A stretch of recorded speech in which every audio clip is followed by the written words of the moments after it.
আসসালামু আলাইকুম। একদিন বিরতির পর আবারও বিপিএল এ খেলা মাঠে গড়াতে যাচ্ছে। যেখানে দুপুর ১ টায় রাজশাহী ওয়ারিয়র্স এর মুখোমুখি হতে যাচ্ছে রংপুর রাইডার্স এবং সন্ধ্যা ৭ টায় ঢাকা ক্যাপিটালস এর বিপক্ষে মাঠে নামতে যাচ্ছে নোয়াখালী এক্সপ্রেস। ইতিমধ্যে কিন্তু প্রত্যেকটা দলই ৬ টা ৭ টা করে ম্যাচ খেলে ফেলেছে এবং বিপিএল এর শেষের দিকে আমরা চলে এসেছি। তো এখন কিন্তু এখানে নোয়াখালী বাদে ৫ দলেরই সম্ভাবনা রয়েছে প্লে অফে খেলার জন্য। প্রত্যেকটা ম্যাচই সমান গুরুত্বপূর্ণ এই ৫ দলের জন্য।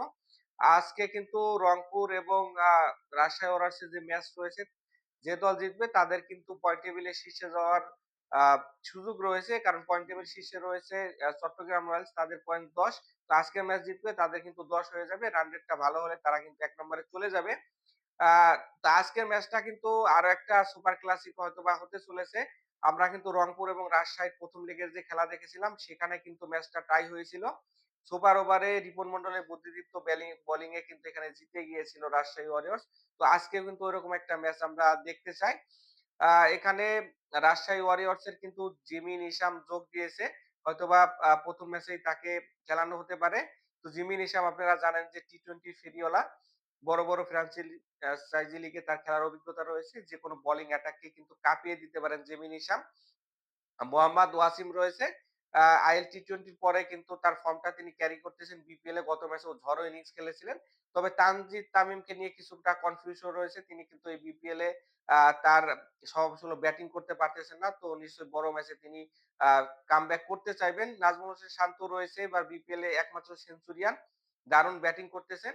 তো শান্তর দিকে কিন্তু তাকিয়ে থাকতে হচ্ছে রাজশাহী টিমকে। মুশফিকুর রহিম রয়েছে এবার বিপিএল এর আমার কাছে মনে হয় মোটামুটি ভালো পারফর্ম করতেছে। পাশাপাশি রায়ান বালো রয়েছে এবং জিমি নিশাম এই ২ জন যদি ক্লিক করে যায় এবং টপ অর্ডার যদি ভালো রান করে তাহলে কিন্তু রাজশাহী বড় স্কোর দিতে পারে আজকের ম্যাচটাতে। নুরুল এখানে হচ্ছে বোলিং অ্যাটাকটাও কিন্তু যথেষ্ট শক্তিশালী রাজশাহী ওয়ারিয়র্স এর, যেখানে রিপন মন্ডল রয়েছে। ডেথ ওভারে কিন্তু দারুণ কার্যকরী বোলিংটা তিনি করতে পারেন।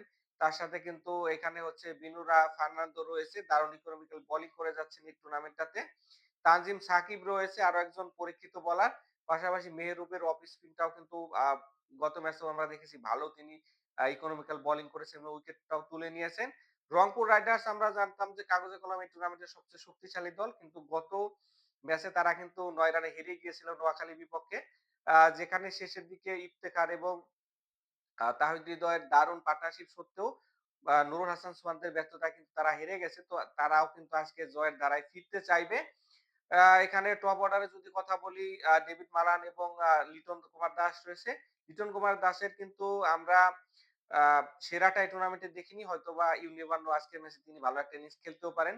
মালান কয়েকটা ইনিংসে ভালো খেলেছেন কিন্তু তার স্ট্রাইক রেটটা কিন্তু আরেকটু ভালো করতে হবে। এজন্য কিন্তু ২-১ টা ম্যাচে পিছিয়ে ছিল এখানে রংপুর রাইডার্স। আ তাহিদ হৃদয় রয়েছে এই টুর্নামেন্টে খুব ভালো ব্যাটিং করতেছে। রংপুর রাইডার্স এর হয়ে ইফতেখারও রয়েছে। গত ম্যাচটা তো ভালো করেছে। মাহমুদুল্লাহ রিয়াদ কিন্তু এই আ রাজশাহীর বিপক্ষে ওই ১ রানে ১ বলে ১ রান নিতে পারেনি। এরপরে সমালোচনা আছে পরপর ৩ টা ম্যাচ কিন্তু তিনি জিতিয়ে দিয়েছিলেন। তো মাহমুদুল্লাহ রিয়াদের উপরে অবশ্যই ভরসা রাখবে রাইডার শিবির। পাশাপাশি খুশদিল শাহ রয়েছে। গত ম্যাচেও কিন্তু চেষ্টা করেছিলেন একা। ব্যাটে বলে কিন্তু ভালো একজন পারফর্মার এই খুশদিল শাহ। নুরুল হাসান সোহান কিন্তু এই টুর্নামেন্টে এখন পর্যন্ত তার বেস্টটা দিতে পারেনি। দলীয় ক্যাপ্টেন। বোলিং সাইড কিন্তু অনেকটা শক্তিশালী রংপুরে, যেখানে কাটার মাস্টার মুস্তাফিজ রয়েছে। মুস্তাফিজ কিন্তু মনে হচ্ছে তার ফর্মেই ফিরেছে, যেখানে অফ কাটার ভালো করতেছে, সোলোয়ার ভালো করতেছে এবং মুস্তাফিজ স্পেশাল নামে কিন্তু একটা ডেলিভারি এই টুর্নামেন্টে আমরা দেখতে পারতেছি। নাহিদ রানার গতি কিন্তু ভুগিয়েছিল গত ম্যাচে নোয়াখালীর আ ব্যাটসম্যানদের, যেখানে ১৫০, ৫১, ৫২ ও ৪৯ এ রেগুলারই বল করতেছেন নাহিদ রানা। পাশাপাশি যেটা মিসিং ছিল, পেসটা তো তার আগে থেকেই ছিল। লাইন লেন্থ মেইনটেইন করে বোলিং করতে পারতেছিল না। গত ম্যাচে কিন্তু দারুণ ইকোনমিক্যাল বোলিং করেছে এবং একটা ওভার মেডেনও করেছিল কিন্তু এই নাহিদ রানা। আ আমার কাছে মনে হয় রাজশাহী ব্যাটারদের যথেষ্ট ভোগাতে পারে আজকের ম্যাচেও নাহিদ রানা। সুফিয়ান মুকিম রয়েছে পাকিস্তানি লেগ স্পিনার। গত ম্যাচটাতে কিন্তু খুবই ভালো বল করেছে। মৃত্যুঞ্জয় রয়েছে, গত ম্যাচটাতেও কিন্তু রান বেশি দিলেও আ তিনি কিন্তু হ্যাটট্রিকটা তুলে নিয়েছিলেন। তো আজকে আ এই ম্যাচটা আশা করব যে আরো একটা জমজমাট লড়াই হবে রংপুর এবং রাজশাহীর মধ্যে। সন্ধ্যা ৭ টায় যে ম্যাচটা রয়েছে ঢাকা এবং নোয়াখালী। নোয়াখালীর এই টুর্নামেন্টে ১ম ম্যাচে তারা জয়লাভ করেছে ৬ ম্যাচ পরে। তো তারা চাইবে নিশ্চয়ই ২-৩ টা ম্যাচ জয় দিয়ে ১ম বিপিএল টা স্মরণীয় করে রাখতে। আ ঢাকার কিন্তু জয়ের কোনো বিকল্প নেই। এখানে ঢাকার ৪ টা ম্যাচ রয়েছে। তার ৪ টা ম্যাচ যদি জিতে যায় তাহলে কিন্তু তাদের প্লে অফ কনফার্ম হয়ে যাবে।